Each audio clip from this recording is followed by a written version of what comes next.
Recording in progress. All right. Oh, Ladies and gentlemen. Got it. Yes. It's your lovable host, Danny K with SonicFlare. How's everyone doing today? And of course, we wouldn't be SonicFlare if we didn't have the most incredible guests that we could possibly find for our special YouTube interview series. And today, I am extremely excited to introduce to you the man, the legend behind SuperSense Mastercuts, which you've seen my review of, and I'll post a link below so you can watch it again if you haven't seen it yet. Mr. Florian Doc Kaps. Welcome, welcome. Hello. Thank you very much. What's up? It's a big honor. I'm a little nervous, of course. You know, it's my first time in such a global show, so a little nervous. All good. But yeah, I'm fine. Thanks for having me. Absolutely. Absolutely. You are, just to set up the stage, you are dialing in, as they say, from Vienna. That's true. It's dark here already, as you see. Yeah. Lights down. Yeah. But you know, I prepared the whole day for this show, so wonderful. You know, tried to. I even shaved. Yes, I like it. Nice. You look very presentable. Thank you. Cheers. Yes. Can we have some wine on the show? Is it? Of course, okay? Of course. Yes, absolutely. It's 10 a.m. Well, it's almost 11 a.m. here, so I have to have my obligatory Coca-Cola. But obviously enjoy your glass of Rotwein. So just a couple of things up front. What's actually going to be really interesting is we're going to do two shows. This first one in English, and then we're going to do a native German show where I'm going to be the nervous one, because this is going to be the first time that I've done an interview in my native tongue, which is going to be kind of awesome and weird. So we're going to have two episodes of the same content. So tune in. If you're German speaking, I'm talking to you Swiss Toblerone people, the Germans, of course, and all of our great fans in Austria. And wherever else you may be in the world that you speak German, tune in for that. But let's get started. So Florian, who is Dr. Kaps? That's a very deep question to start a show with. Yeah. Basically, I'm an analog human being, like most of us, and by accident I started to fall in love with impossible projects, and mainly with analog technologies that everybody thought, okay, they are obsolete. So it all started around 2000 when I fell in love with Polaroid photography, and in 2008 we ended up buying the last Polaroid factory in the Netherlands.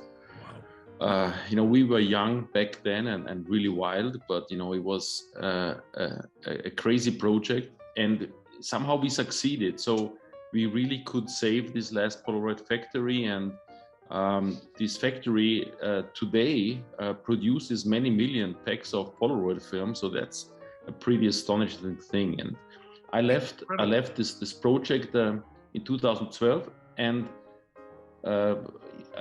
in 2014 I created SuperSense in order to look at other analog technologies. And the most important project since then was to look at records, vinyl records, one of the biggest loves of my life. And also, Danny, you have some records here in the background, as I see.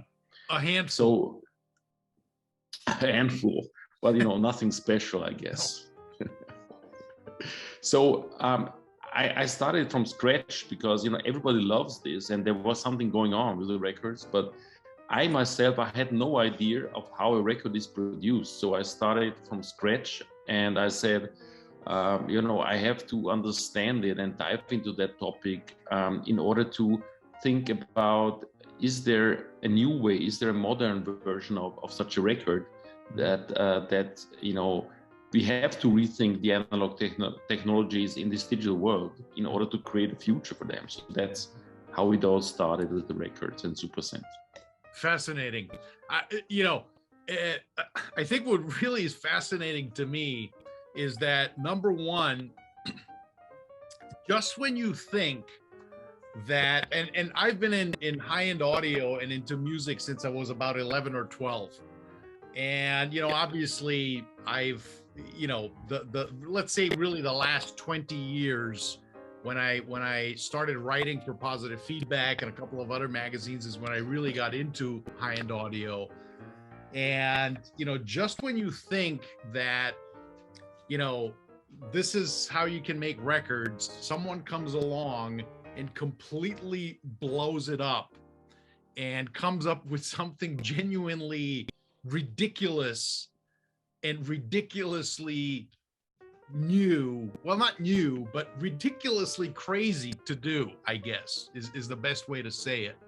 Because, you've obviously have, acoustic sounds and analog productions and mobile fidelity and Impex and Intervention Records and all these reissue labels, and they all pretty much do the same thing, right? They get the tapes, they cut the record, they press the record, and $50, $60 later, you have your record in your hand and you can play the music. And there's obviously the greater sort of luxurious variations of that. Electric Recording Company comes to mind, which they obviously do an incredible job of recreating a complete facsimile of the record, of the original. And then out of nowhere, SuperSense comes along and blows it completely out of the water with these absolutely magical editions of the most incredibly produced reissue that I've ever seen in collecting records. I mean, what was your thought process there? What did you want to accomplish? How did all this come to be? If you haven't seen, to our viewers, if you haven't seen wow, that looks good. What's that? Yes, I mean, it's beautiful. It really is. Yeah, why exactly? You should check these out. This is incredible. The smell is the best. Oh, I love the it. Smell. No, this is incredible. I mean, the detail. It's all handmade. It's, as I said in my review, this is the most elaborate record reissue that I've ever seen in my life. How did you make this happen? Thank you very much. As most things, I always say, there are some things that are so strong that, you don't have to create them, you just have to find them, you have to feel them, you have to connect dots. So what happened this is a long process. It went on for many years, and there's two important things. Number one, in order to understand how a record is made, I purchased a cutting lathe in 2014 from a wonderful, super crazy guy named Flo Kaufmann. So Flo Kaufmann is a genius because he traveled whole Europe to save all these old cutting lathes when they were thrown out because nobody needed them anymore. So when I was saving Polaroid, he at the same time, he not only collected all these machines, but he also talked to the old engineers how to build them, repair them. So he's basically one of the best experts for these old machines. He's young and crazy. So he came to my place, and we immediately we connected, and he said, okay, I sell you one of the cutting lathes because it's a beautiful place, and we started cutting records. And so I understood how the sound wave is cut into this wonderful, shining, amazing lacquer disc, which is really a wonderful object. It's metal. Yeah. So, I was I was really in love with these lacquers. And then I said, okay, now this has to go into the pressing. And they said, yeah, now we have to send it to pressing. I said, can we listen to that record right away? And they said, now, usually you don't do it because it's very soft and whatever. Right. I said, come on, let's listen to it. And we put it on in this listening room, and it just blew my mind. It was, the most incredible thing I've ever heard. And it was even an average turntable, but it was out of that space. So it was very, very different to anything. And so from that moment on, I said, okay, this experience is so magic. We have to find a way that we can start selling these lacquers to end customers. Mm-hmm. And the biggest problem was that you only can cut them in real time, and you have to have these cutting lathes in order to do it. Mm-hmm. And these cutting lathes are super rare old timers, so there are not many out there. So what we had to do next is to really start building new cutting lathes, so that we can build up a setup with many machines to produce a more serious quantity of this record. So that's what we did over the next years with Flo Kaufmann. So we are the only place on earth that really have new cutting lathes, with modern technology. So it's really amazing machines. Wow. And then we had these machines, we had the records, we had a partner that said, okay, if you really can produce these records in that quality, let's make the edition. And then this Corona crisis hit, and my whole team, including myself, we were stuck in Vienna. And so we had all the time in the world, and we said, okay, let's use this and all these technologies that we collected. So letterpress, screen print, we build our own Polaroids. We said, let's use it and flow it into the best record ever produced. So it's really because of Corona and the focus that something like that could happen. And I'm very proud because it was not planned, but when we then had it on the table and we presented it to the musicians or Universal, all of them just said, "Oh my God, what's that?" And this is beautiful because, and also, it's just a beautiful object that everybody who opens it feels it, even if before they put it on a turntable. So we are very happy about that. You've absolutely blown it out of the water, in my opinion. I mean, look, I have appreciation for bespoke, handmade stuff. It's fascinating to me, the creativity that people possess in creating something like that. But then what you've done is you've not only created this incredible packaging, but you've scaled it. I mean, you can buy, what is it, up to 999 copies are available of each pressing, which is... Yeah, we will still... But we will still need some time. So, the feedback and the demand was much bigger than we estimated it, to be very honest. Wow. So, the guys are cutting day and night. It's still, wow, a lot of work, but this is a beautiful, kind of thing. And we just had Flo Kaufmann here the last week. So we're constantly, improving the machines. Wow. So put in some more automatization.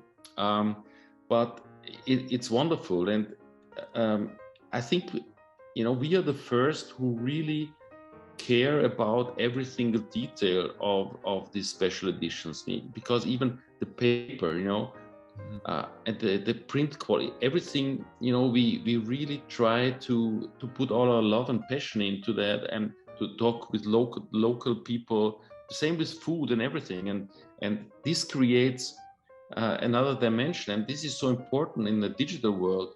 These haptic elements, the thing that you can touch and smell with all your senses. So I think that's a good start into that adventure, with hopefully many more projects to come. I can easily see this becoming a great connector for really the young generation, because I can't tell you how often I hear people tell me, "Oh, wow, you collect records. That's kind of surprising, right? You know, don't you listen to Spotify or Apple Music or whatever?" I'm like, "Yeah, of course I do. I mean, who doesn't, right?" But I do it when I ride my bike, when I'm in the car, when I'm at home. I want to feel that tactile feel of having something in my hand, of being able to look through it, of experiencing it, right? Digital, you can't experience. It's 0 and 1. That's it. There's no consumption of anything, right? And so when I've shown this to a couple of friends of mine, and you know, that are not into records at all, and I'm like, would you not rather have this than an Apple Music file or title file or whatever it may be, digital file, how, no matter how good it may be, right? And they're like, yeah, wow, this is incredible. So it's amazing. It really is incredible. When I first saw this, I was like, wow, this is, it's like a bespoke, you know, London suit, you know, a Japanese handmade shoe, or a Hungarian handmade shoe, where it's literally everything comes together bit by bit, and you create this object that is just, the sum of its parts are just incredible to look at. When you tell us what happened when you told Universal what you're planning to do.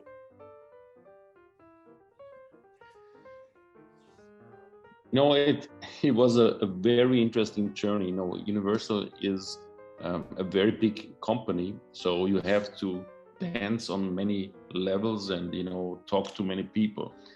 The funny thing is that, you know, we lost a lot of time, you know, many months, because you know, at the end of the day, the people didn't understand it, because, you know, they didn't even understand what we are talking about by cutting records, because, you know, they didn't know too much about you know, how a record is made. So they said, okay, what's the point? And you know, it's, what I have to say is that you know, I'm really became a big fan of Universal over these years, even if it took a little longer than I was hoping for. But, you know, I have very good friends in Austria. The CEO of Universal Austria, he was a big supporter, and is a big supporter of the whole project. But they really you know, they have an amazing, now they learn fast, and they you know, are full of plans. And, you know, it's always, they have such incredible content, you know, these tapes out there, and also new bands coming. You know, what you said before is very important for me. It's not an edition just for these old, crazy, nostalgic collectors, high-end guys, you know, the good-looking gentlemen like ourselves in our best age, but the next generation. That's so important for us. Yes. Because they are looking for quality. They grew up digitally, and they want things to last. You know, there is a big opportunity, like, you know, the old organic food.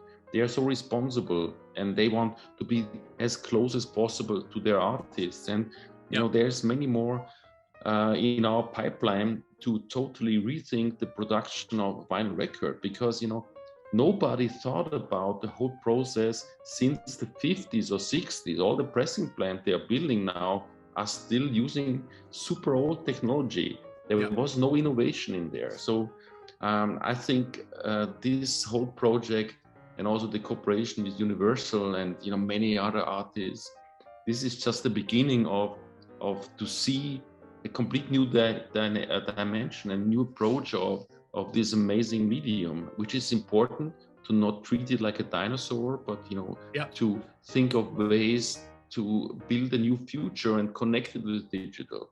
Yeah, agreed. So, I mean, obviously, you know, we can expect, hopefully, many more titles to be coming out in the next couple of years, and I'm sure you've got your pipeline set up with more magical releases coming. I mean, I just checked. I guess the unsurprisingly, Gets Gilberto and Coltrane are sold out. What a surprise! Yeah. Yeah. And so, you know, I mean, if I'm assuming the guys at Universal, they must be like, wow, this is crazy, you know, amazing how this is working. Yeah, we had to send a few VIP editions to some very interesting gentlemen and ladies and gentlemen all over the world. So there's a lot of things going on, and we will release the first live recording album within the next days. So the plan is to have two things. The one is from the original master tapes, the legendary tapes of the archives. Mm-hmm. The other one is to bring some of the most outstanding artists to our SuperSense Palace living room studio, of course, all analog, and to do some direct to tape and disc recordings. And Gregory Porter did this already some years ago, but we have an amazing recording, and this will be our first release for a direct to disc or tape Mastercut coming soon. Fantastic, fantastic. So funny you mentioned tape. You know, when I did my video and before my video came out, there was a lot of controversy. Probably, I have to say, the most controversy around a subject that I've seen in a long time in audio circles. And that is, of course, oh my God, he's releasing it on lacquers. You can't play lacquers more than 5 times. They will blow up, right? Or, oh, dude, I've been playing lacquers for, 30 years. No problem at all. They sound great. I have some lacquers from friends in the industry that I've received over the years. And, I mean, I don't count how many times I play them, but they sound great every time I play them.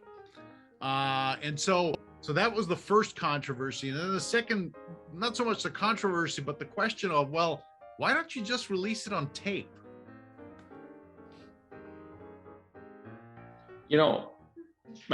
There are many tape releases out there. For me, it's important that, we can open it to a broader audience. Tape.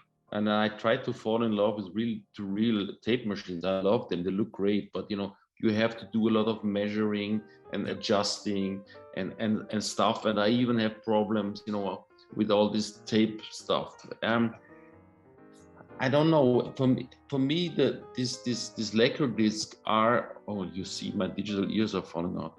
This lacquer disc, they have a very special kind of magic. I cannot even describe it, but it's also really the smell, and it's so easy. You can put it on every turntable. You can listen it with a super easy equipment.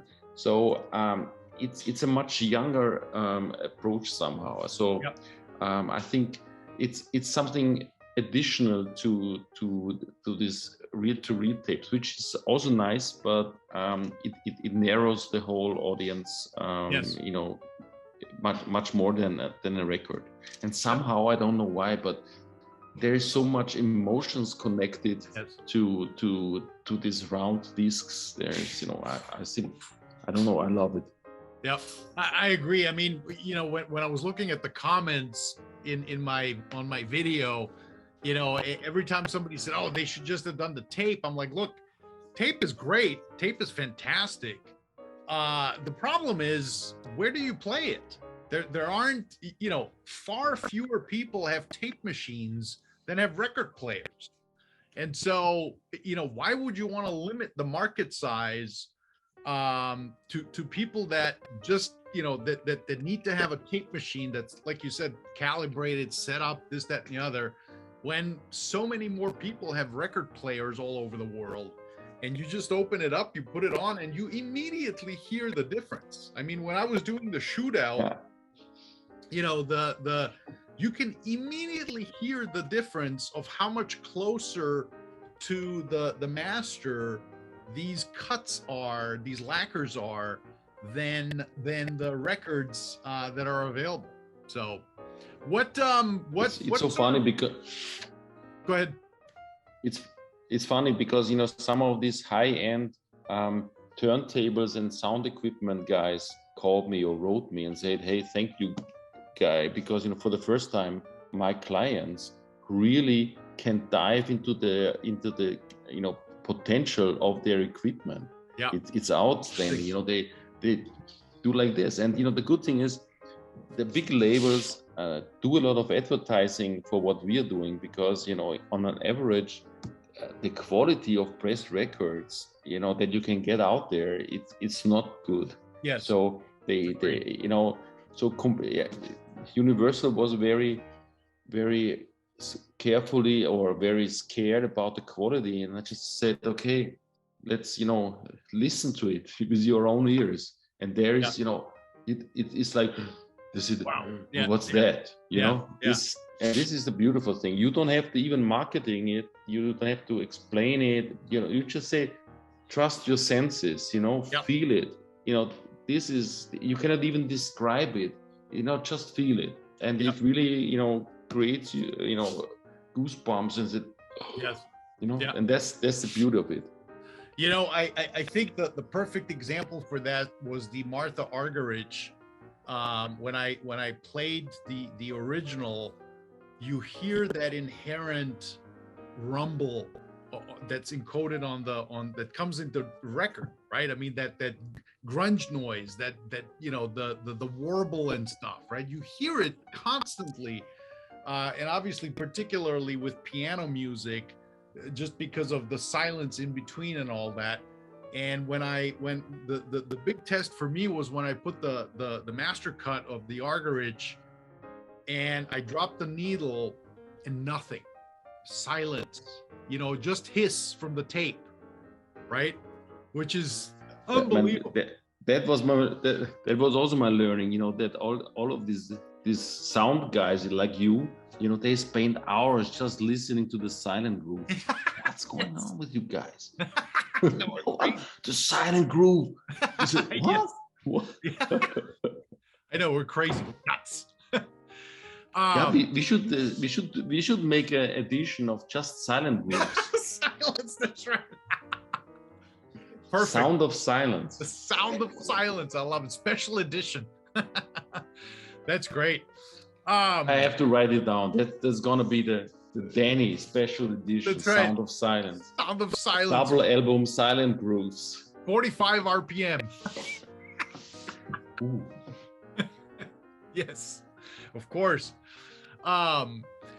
So you know, to kind of close things out, I mean, I guess, you know, congratulations for what you've done. I mean, I think it's absolutely brilliant. You know, you've really just completely not reinvented, because, you know, even on your website, it says, you know, hey, this is nothing new.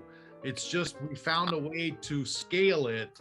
And, you know, kudos for doing that, where, you know, in an industry that genuinely has been sort of stale over the last, you know, 20, 30, 40 years, you've sort of brought a fresh air with you with these products. So any closing thoughts, anything you want to share with the audience? You know, I just, you know, I'm super happy because, you know, this is what is the most important thing. You know, most important thing for us is not to become super rich with that and to buy a new sports car, but to inspire people and to give back a little bit to the artists, you know, all these magic moments they created for us.